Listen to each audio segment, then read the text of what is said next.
I just want to make sure we are in and good before I get going. So, team, I'm going to wait on you to let me know, but just want to make sure we're good.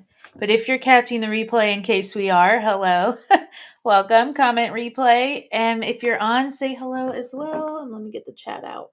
Okay. Just waiting to make sure we are good. Let's see. I'm not seeing it yet, but doesn't mean we're not on.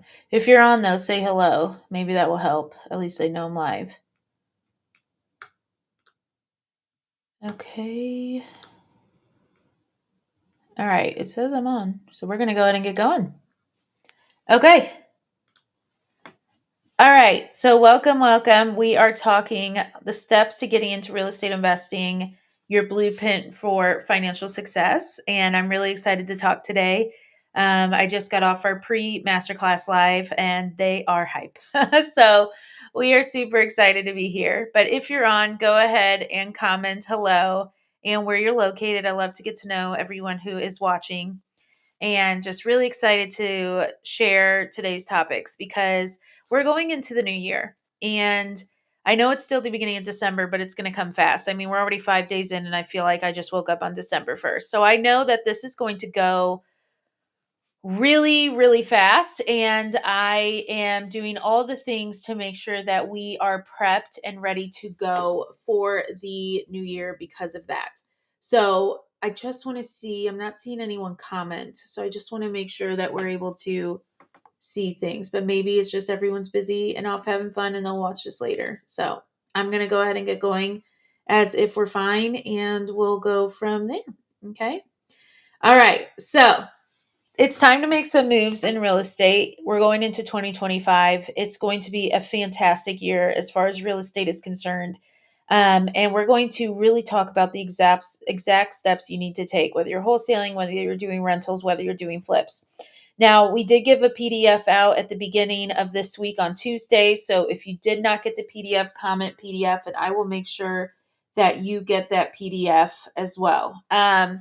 One thing that I do ask is that you start commenting. Remember, the more you comment, you'll get entered into a raffle that we do at the end, one comment per entry. So just so that I can make sure too that I can also see everyone, that would be great as well. But there we go. I see. Thank you, Julie. At least I see. So we'll give out a prize for the people who comment and we'll call it live here and you have a week to claim.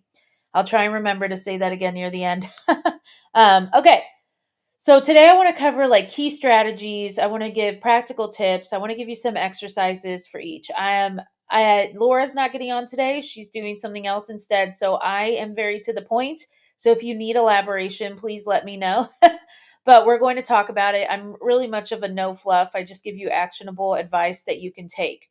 Now, one thing I want to say is real estate's not about perfection, okay? It's about action, it's about consistency, it's about learning, and it's about persistence. And so many of you are getting stuck in the analysis paralysis because all you're doing is learning and you're not taking any action. Real estate is taking action. It's being on the phone, it's talking to sellers, it's talking to buyers, it's talking to agents who want to work with you, it's talking to your team members. It's a very people-oriented business. It's marketing and sales. And even if you do not have the experience of marketing and sales, this is something that you can learn. This is something you could get really good at and all of that as well. The live is at 12 p.m. I'm early because I'm used to it being at 11. We're going to go with it anyway. My team was like, I thought the live was at 12. It is. We're just early because I am used to it being at 11. So I was waiting and I went to live at 11. Oh, well, I'm here now. So we're going to keep going with it. If you come on at 12, you'll just watch that.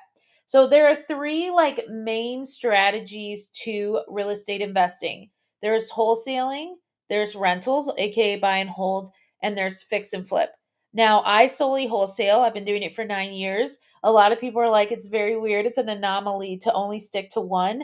The reason being is I like the low risk, I like the no liability, and I like the quicker profits. But I have noticed over the last couple of years, I've gotten more and more into um, wanting to get into more creative passive income.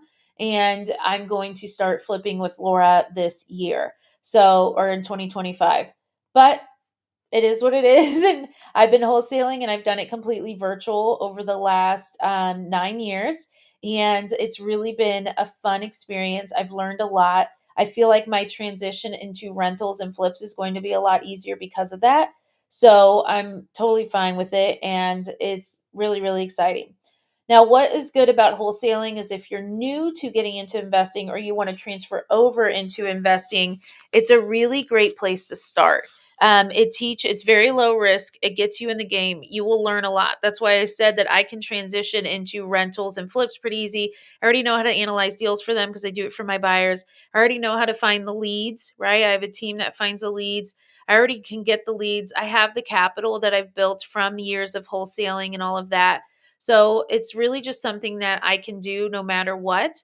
The other thing I love is I don't really need to be there. And you don't have to be for all three strategies, but especially wholesaling, I've done this completely virtual. My main market is St. Louis, Missouri. I live in Boca Raton, Florida. So you can see I grew up in St. Louis. And so I already knew the neighborhoods really well and it just felt comfortable. I have a lot of people there that can help me if I need a boots on the ground, friends, family, agents, because I grew up there. So I know that place like the back of my hand.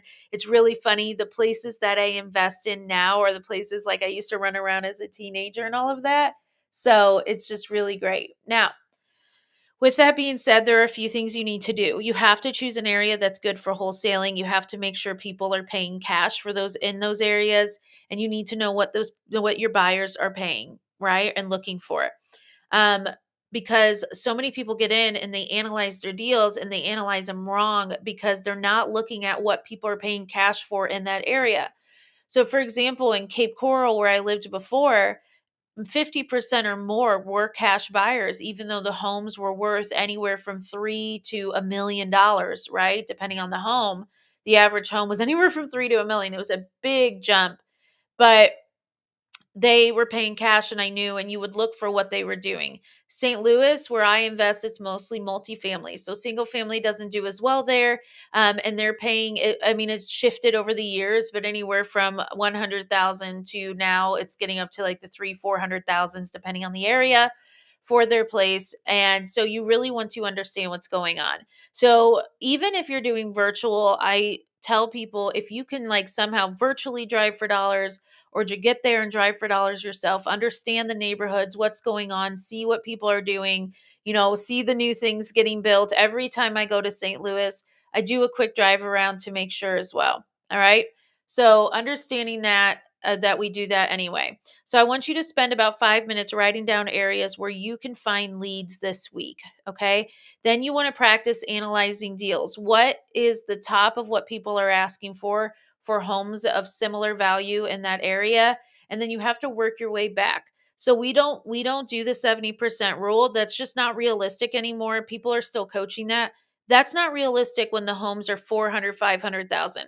Somebody that has a fully fixed up home is not going to take 30% off from the get, okay? They're just not going to do that. So you have to understand what's going on in that area and match that. There are buyers for every property. And I have to educate buyers because I had a lot of buyers coming to me who were used to paying the 70% rule by the 70% rule. And that's not really, I would have to tell them that's not realistic when this home is $600,000. That was more realistic when the homes were like 150 and $100,000. That also means that you need to connect with your buyers. When you're building your list, you need to be really intentional with talking to them. Don't be the lazy way of emails and texts. You need to get on the phone. You want to build a relationship. Now, if they prefer text or email, that's one thing. I do have a few buyers, even sellers, who do not want to be on the phone. I'm not a phone person either, so that works for me.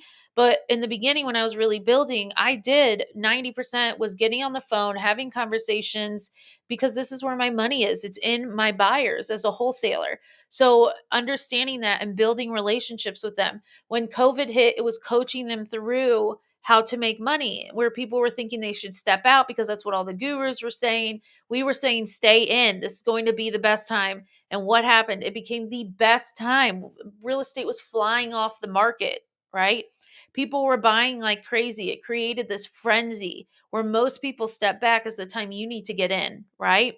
So understanding that and really enjoying that, the last 4 years have been uber successful in my business because I stepped in when everyone was stepping out. Now, some tips that I want to give you is you want to network with other agents and wholesalers. Don't think of them as competition, think of them as collaboration. Okay. Understand that collaboration creates these opportunities for you to really move forward in this business. I have agents that bring me deals daily. I have agents that talk to people, they're in the field, they're doing things every single day. So I do that. I have wholesalers that bring me deals as well. So understanding that and moving forward. The other thing is try to start role playing with other people and talking about how to contact motivated sellers. If you're nervous about getting on the phone, it's because you're not practicing enough, you're not getting on enough, and things like that. So understanding that. For those of you who came on late, I am really early. I forgot that we switched to 12 and I am used to being on at 11. And I've only done like 2 lives since we've switched to 12. So I apologize, but I'm just going to go with it because I had already started. So start commenting because whoever is on, who happens to be on, we're going to enter your comments into a wheel and you will get the raffle today, even with the mishap and everything. I don't want to have to go live again at 12 and repeat everything. So if you want to start commenting, if you're not my team, because I know my team is on right now too, you can start commenting and we will do that. Okay. Moving on. We now go into strategy number 2, which is fix and flip. So you're going to turn these properties for a profit. So fix and flip is basically you will buy homes that need work. I prefer, if you're in the beginning stages like me as well with fix and flip, that you don't go after heavy rehabs unless you're partnered up with somebody who has that kind of experience. Okay. So, like me, I'm looking at anything from small to heavy because I'm partnered up with Laura, who has done hundreds and hundreds of fix and flips. So, but when you're new, because we're talking about getting into this, you want to make sure that you do this right. And transforming properties can be really exciting, but it's nothing like HGTV is teaching you. Okay.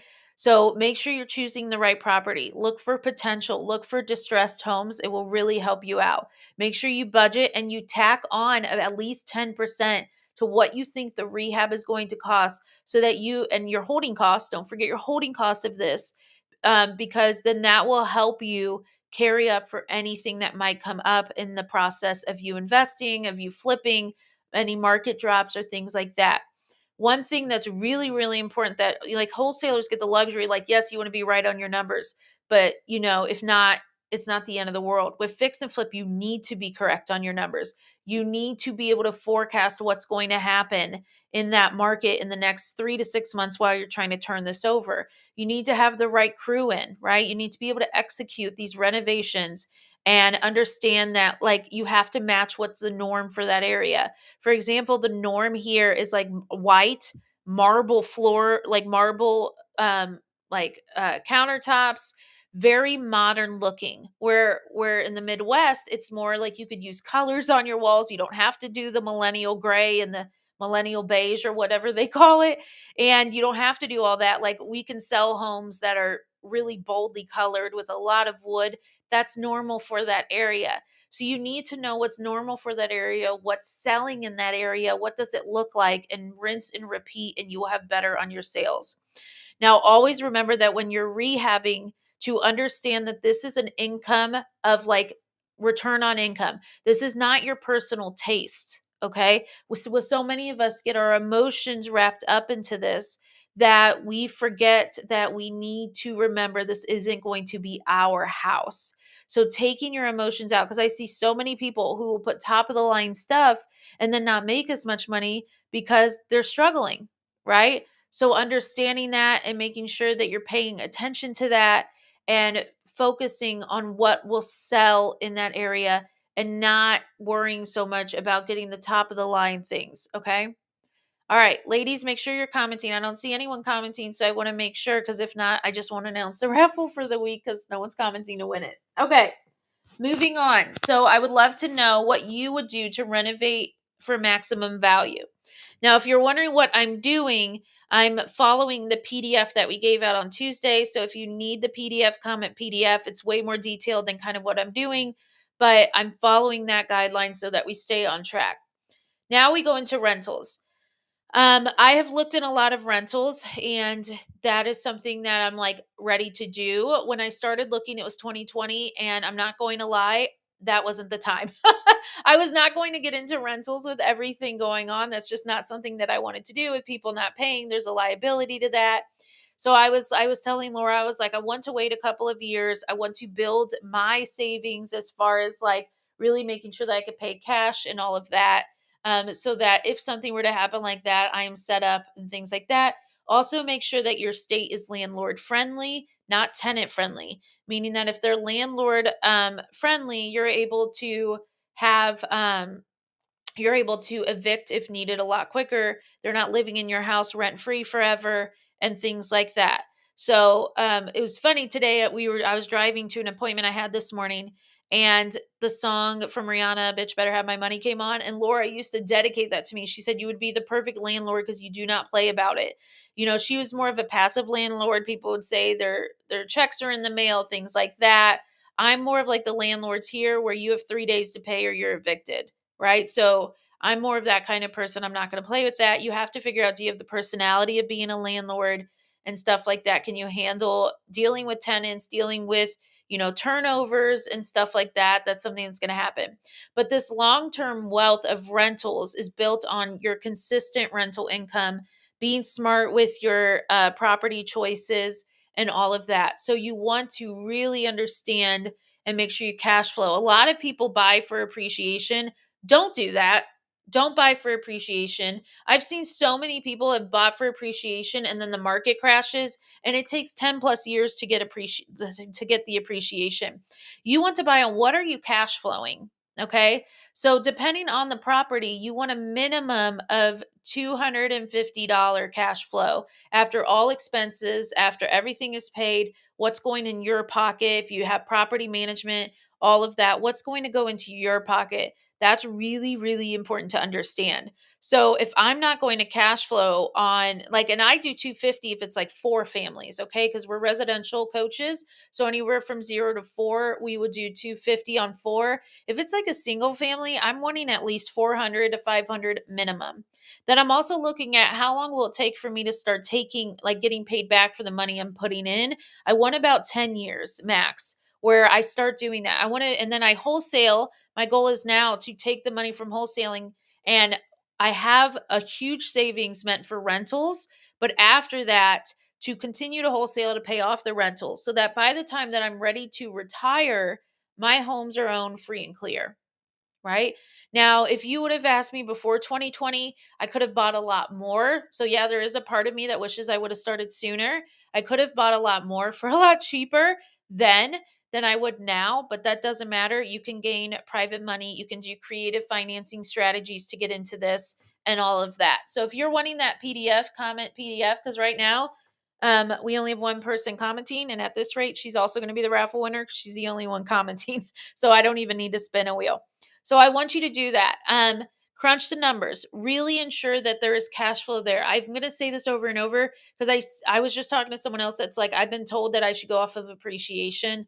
Do not go off of appreciation. You don't know where this market's going to go, and you don't know when you're going to be able to sell it and actually make some money, right?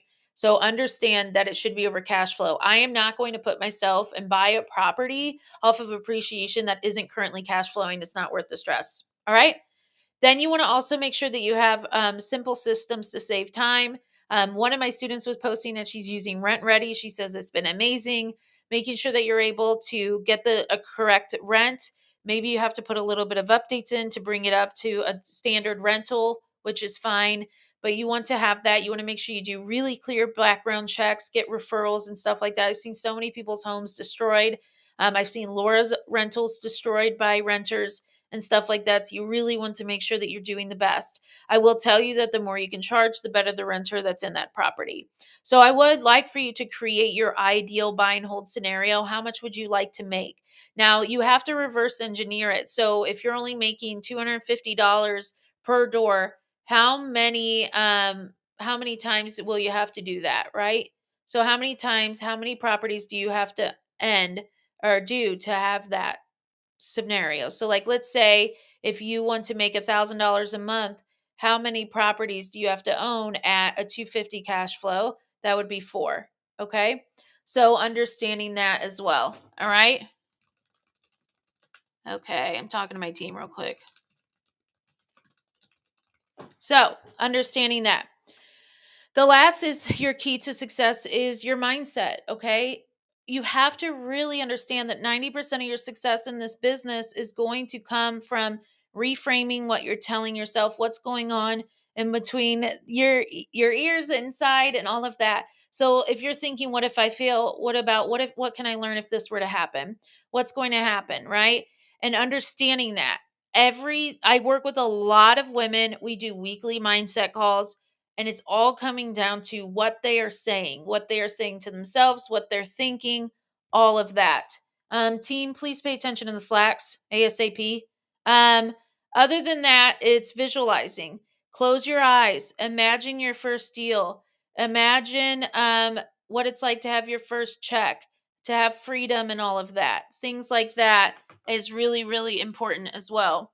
Um, and understanding what it's like to actually get like the fruits of your labor. What are you enjoying? How are you living?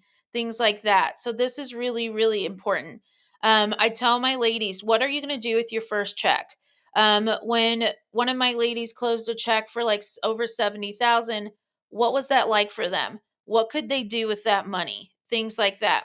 The other thing is to really surround yourself with action takers. I left a post for my students this morning where I really told them, I was like, could you imagine, like, you know, if you are surrounded by people and you take advice from people who are living the life you want, how much better your life's going to be because of it? Right? How much better your life's going to be because you took that action, because you showed up, because you're taking advice from people who are already doing it. Not the people who aren't doing or living the life you want, but the people who are living the life you want. Who are taking the action steps, not the people who aren't taking action at all, who are stuck in fears and all of that. Take advice from the people who show up. Okay? So that's something that's really, really important as well.